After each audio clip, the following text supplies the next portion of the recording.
I'm a big proponent of foam sleeping pads. I've been using them for many years on all sorts of adventures, ranging from summer backpacking to winter mountaineering. I know they tend to be a bit bulky relative to some of the more modern inflatable and self-inflating sleeping pads, and some might even say they're a bit antiquated, but they're also staunchly reliable, lightweight, economical, and effortless to set up. Unlike inflatable pads, you can carelessly throw them anywhere on any type of ground and still be able to rest worry-free from sleeping pad punctures and cuts. Also, if you're a bit strategic and willing to use a larger volume backpack, you can even manage to pack all your gear, including your foam pad, inside. More on that in a bit. Here's a bit of review and comparison on a number of different closed-cell foam sleeping pads I've used over the last 20-some years. Thermarest Ridgerest, Classic, Solite, and Thermarest Z Lite, both original and SOL versions. Out of all these sleeping pads, I'd say I've used the Ridgerest Solar and Z Lite SOL models the most.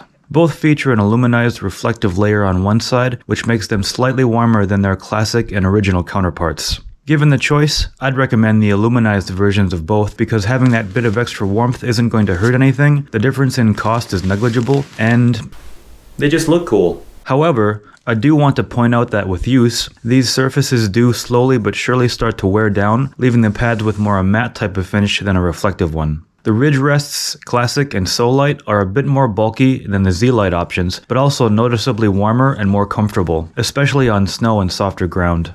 In warm weather, any of these pads are excellent options for those who appreciate the simplicity that closed-cell foam has to offer and doesn't mind sleeping a bit, shall we say, closer to nature. Now, for winter conditions, as long as the temperature isn't much below freezing, I find that the Ridgerest Solar is just warm enough for me to be comfortable-ish. Assuming I have a fit-for-purpose sleeping bag, I'm wearing a set of clean thermals, and I'm not already cold when I get into my tent.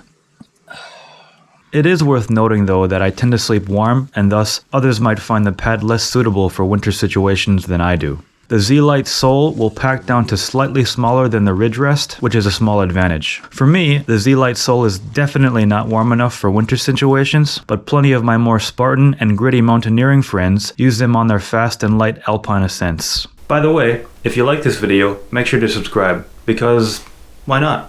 Despite their bulk, as mentioned, both pads can be stored inside larger types of backpacks. For example, my regular size Ridgerest can be folded up accordion style and packed inside my 75-liter Black Diamond Mission pack, with plenty of space remaining for all my other gear.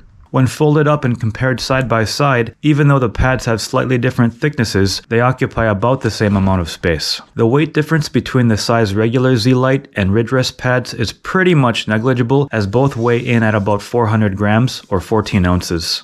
The sleeping pads I've just mentioned all have R values right around 2-ish, give or take a few tenths of a point, based on the newer 2019 ASTM standard. Something I've noticed over the years is that once the pads break in a bit, I find the Z Lite gets a bit too flimsy and tired, whereas the Ridgerest tends to hold up a lot better.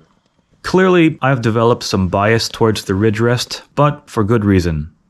Thermarest Ridgerest Solar. The Ridgerest Solar is the big brother to the Ridgerests Solite and Classic. It boasts an R value of 3.5 based on the older R value rating system, which results in it being a fair bit warmer than all the other sleeping pads I've mentioned, with the extra bulk to go along with it. Back when I was a teenager, the Solar was actually the first branded sleeping pad I ever used. It was unfortunately discontinued by Thermarest, but is still available from some suppliers, so I felt it deserved an honorable mentioning. The Solar is considerably more comfortable than its slimmer relatives, and easily the most comfy closed-cell pad I've used, but for me, it's way too bulky to be taking on longer trips. In my opinion, the Solar's best uses are for extreme cold winter adventures or car camping. EVA Foam. One compact alternative that I use a lot these days is layering a thin 3 to 4 mm EVA foam pad in tandem with a lightweight inflatable sleeping pad, such as a Thermarest X Therm. This type of option offers the best of both worlds in terms of combining the ease and reliability of closed-cell foam with the comfort, warmth, and packability of a quality inflatable pad. In fact, I use one version or another of this combination on almost every cold weather trip I do. EVA foam can be purchased at many different hose and rubber supply stores and can often be custom cut to your own specifications, and for a cheaper price than the brand name pads. This layer serves as both an insulator and a puncture barrier for your inflatable pad. Exped FlexMat and FlexMat Plus, and Nemo Switckback. Both Nemo and Exped offer eggshell-style sleeping pads that are very similar to the Thermarest Z Lite. In fact, they're almost identical in terms of size, weight, R-value, feel, and price point. I've only slept a couple of nights each on the Nemo and Exped mats, but based on that experience, I feel they're on par with the Z Lite. The differences between these pads are almost negligible, so in my view, it really just comes down to brand loyalty or whichever pad you can find on sale. Thanks very much for watching. I'm Joshua Johnson, and I hope you have a great day.